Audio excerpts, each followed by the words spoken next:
What is up, everyone? What is up? Welcome to another episode of 2 a.m. in Sweden. I'm one of the hosts of the show, Hayes at AO Shifty. And we just got to dive into a lot of different things that have been going on in terms of the NFL, the NBA, everything and then some. Let me just make sure all of this is good to go for you guys. Yeah, we're good. So I wanted to bring up a couple of different topics. I know Steven and I will be on the show tomorrow. I just had to dive in to get my thoughts out here and then talk about some things that have happened in the past, and we'll go from there. So, first thing we're going to bring up is the Super Bowl. We'll also go into the halftime show that happened, and then we'll go into Fight Night, baby, because that was some shit that coming off of what Zaire Franklin and Jeff Teague had been talking about in the NBA, and that happened. Two different ones, some other shit that happened. But going into the game, it's a lot of people have asked me, what are my thoughts on the game?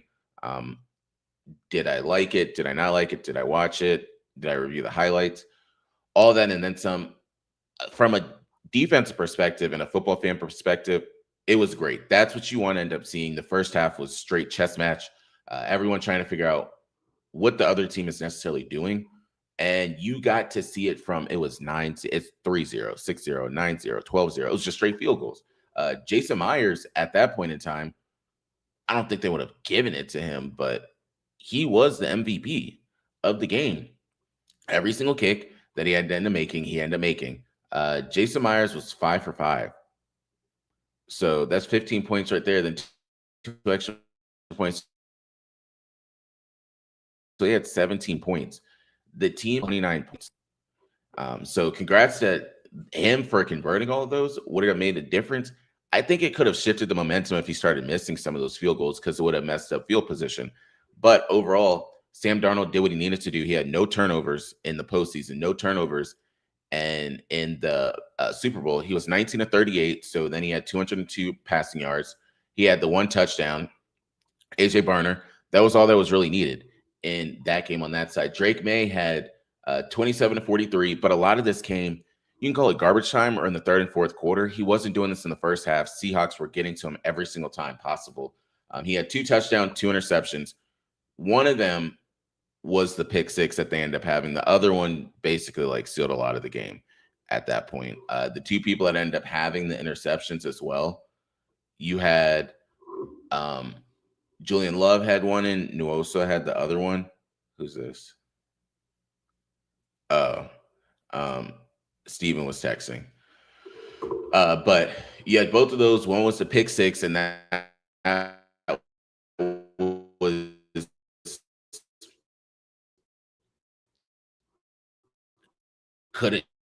you could have called it anyway. That's could have everything. All happened in the game.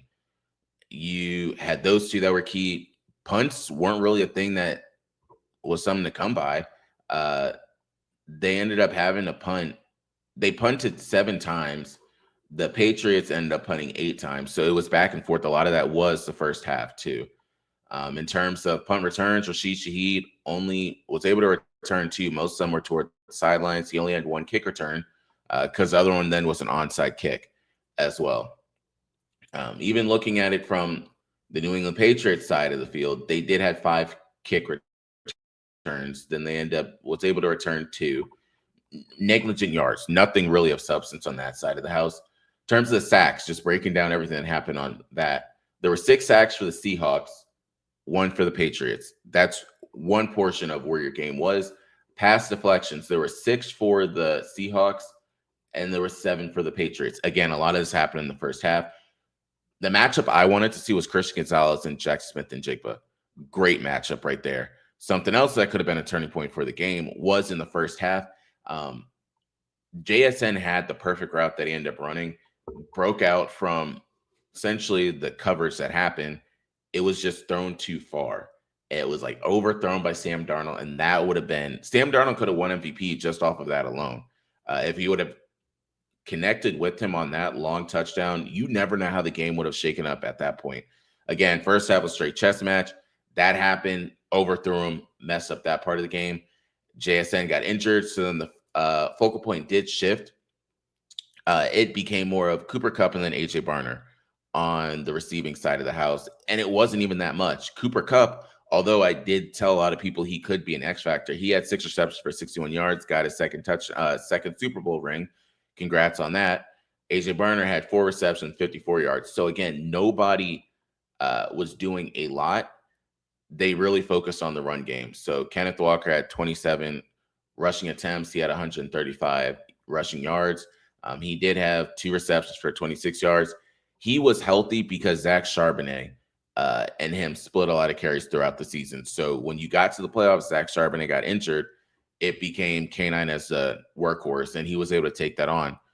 Congrats. Now, my other thing is that I brought up, come next year, are they both going to be playing like the split share that they did again? If it worked this year, I'm doing it again next year because you kept them both healthy. Once Zach Charbonnet, of course, comes back, but they have a good 1-2 punch. It's been that way for a minute, and they've just kept it going.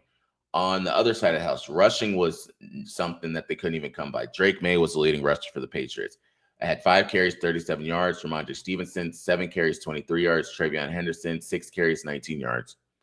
Wasn't really that much on that side. Mack Hollins, he did most of his work, but again, a lot of that touchdown came at the end, third, fourth quarter.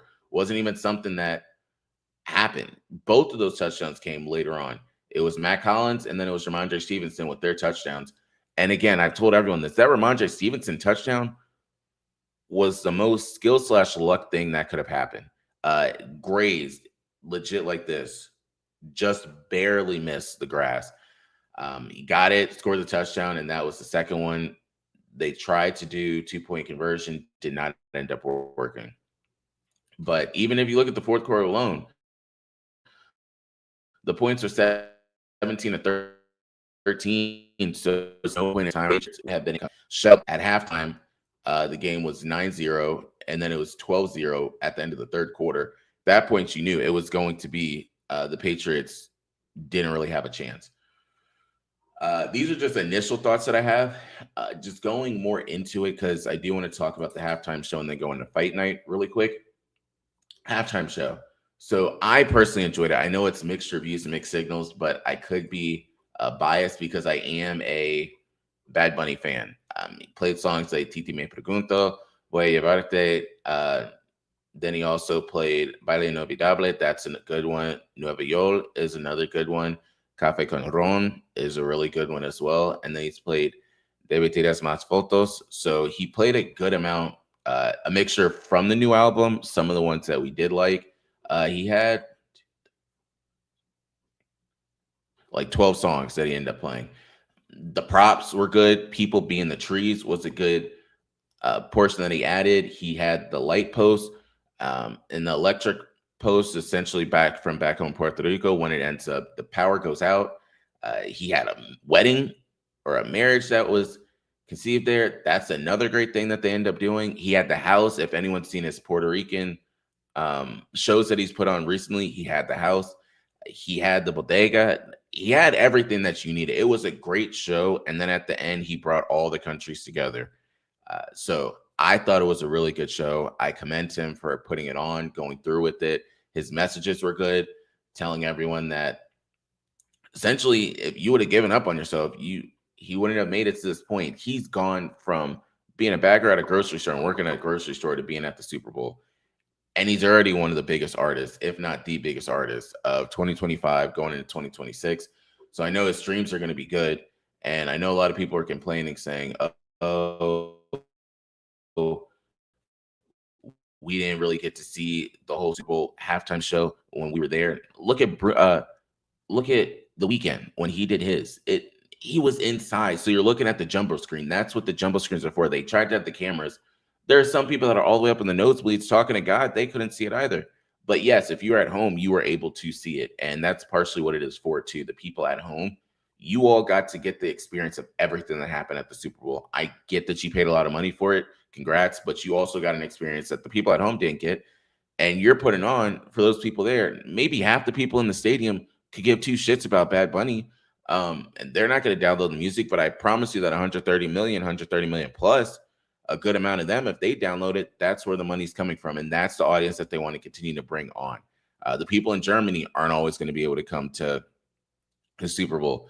The people in Sweden or different countries are not going to be able to come to the Super Bowl. So if you can continue to market to them too and give them a reason to stay up in those late hours or those early hours, that's a win for the halftime show. They've done really well of recent years with the different ones that they've continued to bring in.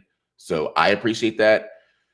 The outro is good with DTMF, as I mentioned before, even having various different parts of giving himself, quote unquote, the Grammy. That was a good touch that they end up having on that. So overall, I can't say anything bad about the halftime show. Personally thought it was one of my favorites. And I've seen a good amount of them, whether it was Beyonce did hers, Weeknd did his, Kendrick clearly did his, Usher had one, Janet, Justin Timberlake. There's various different ones you could bring up. I thought this was one of the better ones, but again, it could be biased because I already liked his music in general. So I was looking forward to it going in, but the message was good too. So tomorrow we'll dive more into more thoughts that I end up having from it, but we got to get into what happened last night now. And this one started with Moussa Diabate. I'm pretty sure I'm pronouncing that right. If I'm wrong, I apologize. And Jalen Duren. That's really where it started. And then other people got involved, like Miles Bridges got involved in it, and Isaiah Stewart was the other one. First off, Isaiah Stewart came out of nowhere, wasn't even in the game. He was pulling up from a gang, basically, went out there, found Miles Bridges, tried to take a swing at Miles Bridges. Miles Bridges went low, but it started essentially because Duren mushed the Charlotte player and like hand palm on the face, and he was like, I'm not taking that. And they ended up trying to swing and stuff. Duren, I don't know if they were saying he had in his mind that I'm not losing this contract if I get suspended and stuff like that, or if it was just he wasn't trying to squad up with him. But either way, he didn't do anything on that side. Granted, he did a little start, but that was really it. The other part, just looking into it, was the Miles Bridges side. Miles Bridges did go after Duren a little bit, and then you had Isaiah Stewart coming from the left side. Again, every single angle, if you look at this, and Steve and I will talk about this tomorrow, every single angle that you look at this, my guy legit was coming. Hell, high water was going to pull up and be inside of that fight. So that's the first thing on that fight. The other one, and just again, when it comes to the fight, look at every single angle that they have from this fight. I don't know where it's coming from. They got angles here, everything. They're making sure you guys can see it from every single way. Stewart might be done for the season. You're suspending him at least 20 games. You got to make some sort of statement with it, because my guy shouldn't have even been involved. He wasn't even 15 games. Duren might get the least amount of game suspension. Musa's going to get a good amount because my guy was just crashed out at that point. So he's going to get some. And then looking at the other fight that happened, I don't really, comparing the two, the Timberwolves and Hawks one was not really a fight. It was more of just shirt grabbing, everything like that. But that was Naz Reid and Mo Gay. Between those two, it started off in the middle. And again, I don't know what was in the water last night, but they just started saying, we're just not taking shit today. So that's going to be suspensions as well. At least 5 games, Naz Reid. 5 games. Okay, it really depends, because the Timberwolves and the Atlanta Hawks are both in playoff contention. We're both going close to the All-Star break. Do you do 10? Do you do 15? It's going to be something there. Where the most of the suspension is going to come from is that Charlotte Hornets and Detroit Pistons game. And then they're like, oh, this is going to set up for the playoffs. If those two play in the playoffs, they're trying to bring back some of this bad blood, which good for them. They can do that. I'm looking forward to see what ends up happening in terms of the playoffs. But I really just wanted to get my initial thoughts on everything that happened the past couple of days, whether it was the NBA game, those two fights, Bad Bunny halftime show, again, spectacular. And then going into the Super Bowl, Kenneth Walker, he's only the 5th offensive player to have won a Super Bowl MVP despite scoring a touchdown. No touchdown. The other 4, you had your boy Joe Namath, you had Julian Edelman, you had Deion Branch, and then you had Fred Biletnikoff. And now you got Kenneth Walker. So good for them. Happy for him for that. Again, people are saying it should have been Jason Myers, not Sam Darnold. Sam Darnold didn't deserve it. He didn't do enough to warrant it. But Jason Myers could have been in the running. I don't think they would have given it to a kicker. That's really not what this game was going to be for. So other than that, I appreciate you all for tuning in, listening. Stay tuned. I do have 2 other things that I do want to have coming out. The first one is going to be the credit card series. I probably will put that out tomorrow, maybe. I have 2 different ones I'm going to do with that. And then Steve and I have our big show that we'll be doing. And so that's the final on that side. Usually we always close the show with the what you got. So for this one, it is a thank you to everyone. I can admit I haven't done as much as I should have been doing with the podcast. This podcast and shows should be a lot bigger than what it is. And I'll put the onus on me. There was the point in time where I was doing shows every single Monday on Spaces. Then we would have our regular show, and I would just have other small shows. I would have Rolling with Hayes and various different things, and it fell off. And this is something that you all deserve it. I deserve it to myself. Me and Steven deserve it for the work we've put in. It's been roughly like 5 years we've been doing this. Not saying we're doing it for monetary reasons, but it's been fun having us 2 on the show, and we know the potential that this show can be. And I want to continue to grow it. I want it to continue to get bigger. I have the vision that we can at least double our audience this year alone. And then going into 2027, we'll continue to do it that way. I want to take the show on the road. And there's a lot of different things that I've said I wanted to do that I just haven't done with this show. And it's finally time for us to do it. So stay along for the journey. We'll start to do giveaways. I'm hoping we can start to get sponsorships. We'll get a lot going with this show. I've always had it up here. It's just now putting it out there for you all. And if there's any suggestions that you guys have for the off seasons for us, let us know. If there's any topics you want us to bring up, just tell us. We're happy with that. If there's certain places you want us to travel to or certain stadiums and arenas you want us to go to, just tell us. We want to go into certain sports bars and stuff, start recording and doing things from there. And we'll just continue with the show that way.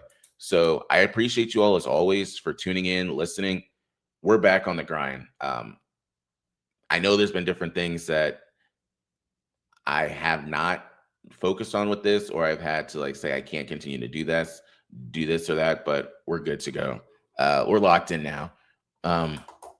Yeah, so I appreciate you all for it, and the new people that come along for the journey. Thank you, the old people that have been listening and tuning in. Let's keep going. Till next time, it's Hayes. We out.